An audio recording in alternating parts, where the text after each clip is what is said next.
Welcome back to What Arty Noobs with General Disturbance.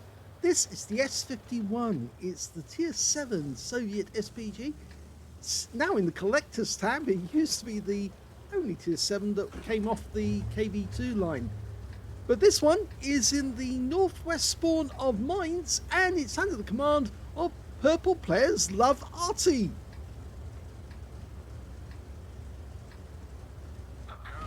Game started. And we've got Arty as the commander. Now, this particular version has got the 203mm howitzer, the B4 howitzer. And I know that because it's got the shortened barrel. If it was the long, thin barrel, that would be the 152mm. But this one has got the 203mm B4 howitzer. Slightly more punishment from that one than there is. And a longer reload as well. We're showing 43.39 as the reload. It's 50.14 by the book. Now, this Arty is capable of doing 900 alpha, 52mm of pen, and look at that, he's got 3 tanks to play with. He's got a big footprint as well. And his first shot gets close to all of them, and look at the amount of damage. 45 TP, took 357 hit points of damage. The T-54E1 took 192, and he's picked up a load of stun assists, so that shell was very much worthwhile. He's having a quick look down in this corner to see if he can find out where the Arty is, and yes, we've just spotted him. He's definitely behind that smoking building. Tracer came out from directly behind it. Now, he might have moved position, but these tanks here are still the best ones to attack, mainly because it's 3 tanks together. And if one shell hits one, it's going to damage the others at the same time. And again, he gets massive damage. The ST1 took a big hit this time, 358, and the Progetto 66 got 80, but he did get some stun assist afterwards. And there you can see the Arty has just changed the angle slightly. The enemy Arty is just near that spot. He just moved back slightly and turned his angle. He was firing mainly at our guys on the middle island, I think, on the last shot. Now, these guys are still worth hitting because they're still taking damage, and he's almost loaded. They're both moving together. Rounds out. Oh, he hit somebody. Well, the 45 TP showed 223 hit points of damage, but the other tank that was there also took a hit. And I think it was the one that he hit square on took the most damage out of that shot. So that shot really was very effective. He must have a lot of blind damage now. He's only showing 1,200, but I reckon it's probably double that, at least. And he's got 991 of stun assist anyway. Okay, the enemy Arty's just moved slightly. He's a little further back now. Just in that general area there. Looks about right. Is he going to try an Arty shot? Yes, he does. Counter battery. Okay, that's more than likely did strike the enemy Arty. We probably won't see a shot coming out of there for a little while, but it might give us a chance to know where he's actually moved to. Of course, he probably won't stay in the same spot from now on. He'll probably keep moving, keep changing position. Yep. Oh, he was. He didn't change.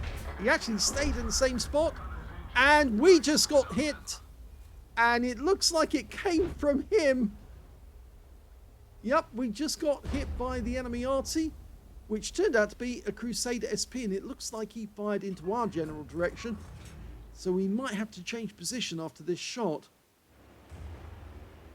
He's going to try for the Super Pershing T26E4. No, he's changed his mind. He's going to go for the CS59. Changes it back again. Line it up. Rounds out. Oh, direct hit and a kill. Perfect. It went right onto the rear of the Super Pershing for 414 hit points. I suspect that was a penetrating shot on his rear and took him out of the game completely. So that was a very good shot, but he's changed position now because obviously that Crusader is probably going to have another shot at the same spot, and he might have to keep finding a new position each time. The team as a whole is doing well. They're 2 up on the enemy. They've got, well, they're very close to getting the South Island.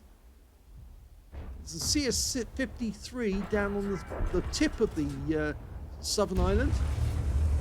That shot went out. Oh, he got an SMV-60 CC-56. If I'm correct, that's the Vipera, isn't it? Or is it one of the other ones? It's one of the other ones, probably. Okay, there's the CC-67. That was the that wasn't the one he hit. He hit the 656. Okay, we're dialing in on the ST1. He's still got plenty of hit points. Almost loaded, almost fully dialed in. This should be an accurate shot. Rounds out. Well, it fell short. Wasn't quite on the aim point. But you notice now he's decided he can move. They've got the southern corner, the southwest corner, corner of the map, and so he can move out of this area and start attacking the enemy. And of course, it's a good idea to move because it'll give him better angles on the enemy vehicles.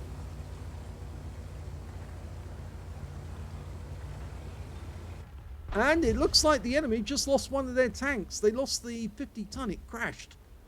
Tried to demount from somewhere. Oh no, it's actually, sorry, one of ours that died. Trying to get off the cliff. I think another one's just doing it now. Oh yeah, the ST1 got stunned, and it looks like our teammate in the AMX M451 jumped on top of him from the cliffside, and we got some damage assist off that. Very clever. So Purple Players is having a really good game. And it's not easy playing with the Top Gun because it is such a long reload, but it does have a very big alpha. And there's the last remaining enemy, and he's wiped out by the Cobra with one shot.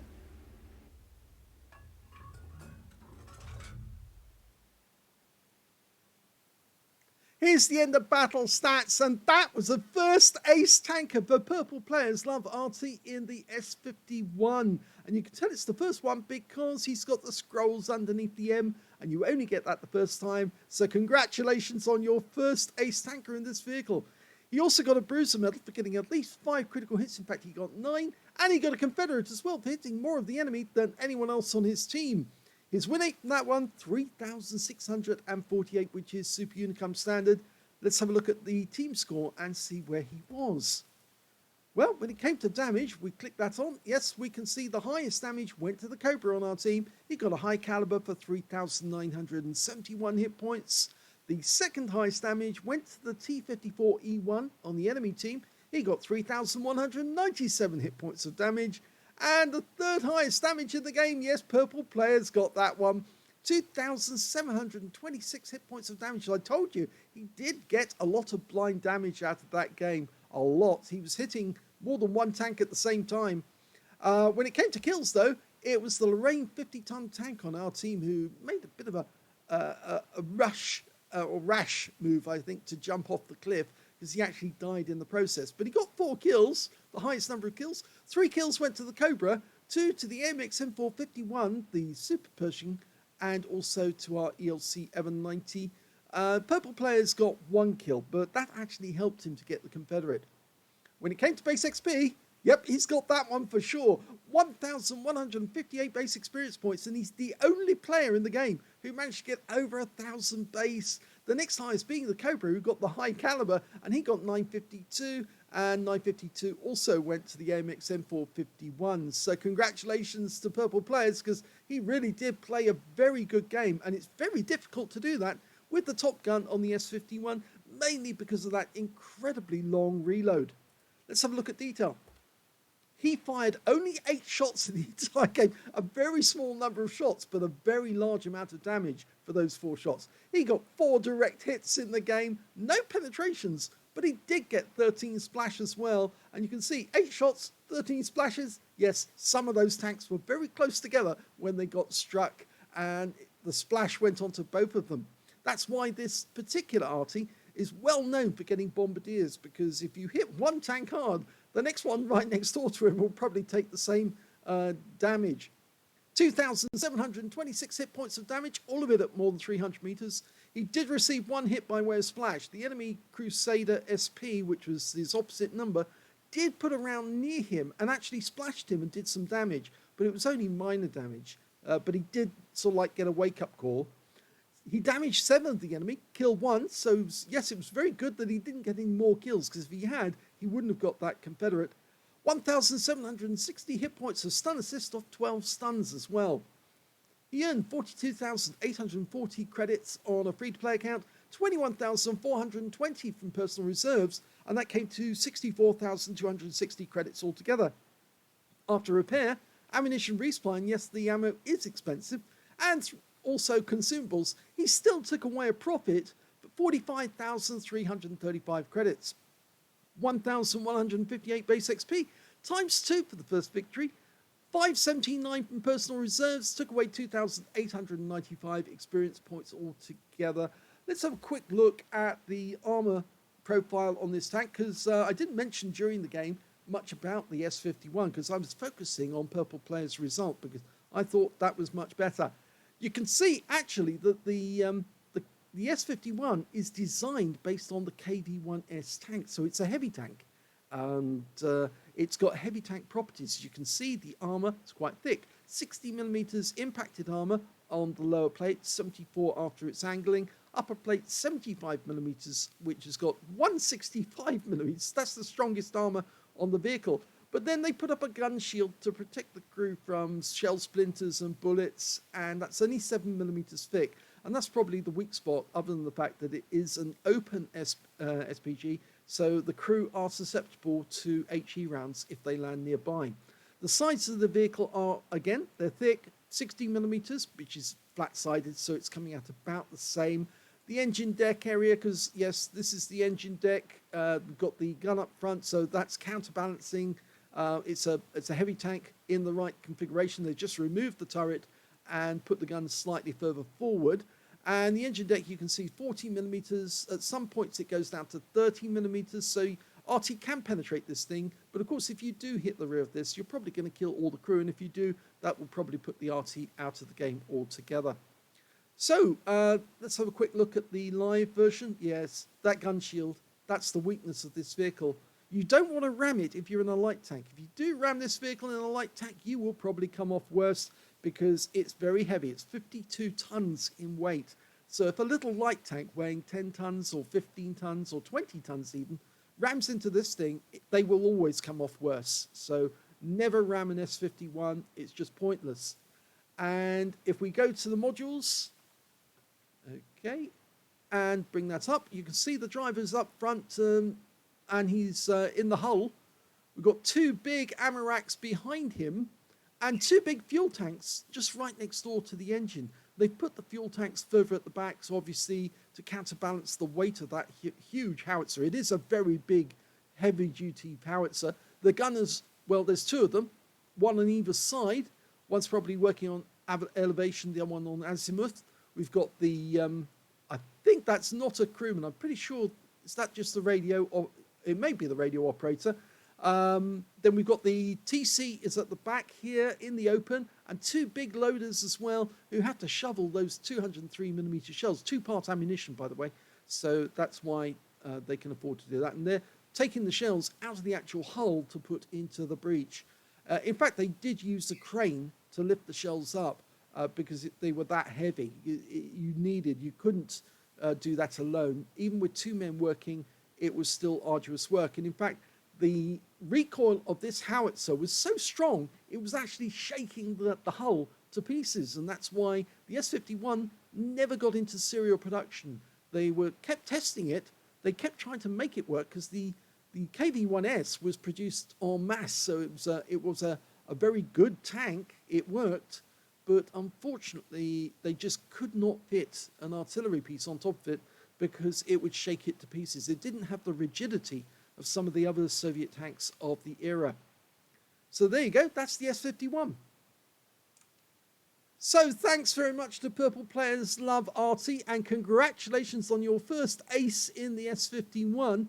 I always think this Arty is very good in the 152mm, the BR2 howitzer, mainly because you get so many rounds. You get 30 rounds to play with, and that's more than you get with the M12, and they're almost the same caliber. The M12 is 155mm. This thing is 152 with the stock gun, but you get much more rounds to play with, 10 more rounds, which means you're less likely to run out of ammunition. And your fire rate is also comparable to the M12, which means, of course, that you can pump those shells out really quickly. And that can be very helpful on certain maps. But, of course, you don't get the alpha, you don't get the massive damage that PurplePlayersLoveArty was actually getting when he was hitting those enemy tanks. He was hitting them 2 at a time. It was being greedy almost, you could say. In fact, at one moment, I think one of the shells actually did hit 3 tanks at the same time. And it certainly has had an effect upon his result because he's got that ace tanker to prove it. I hope you enjoyed that replay. If you did, please give this video a like. Do subscribe to our channel. Leave a little comment down below because it feeds the algorithm. And thank you for watching.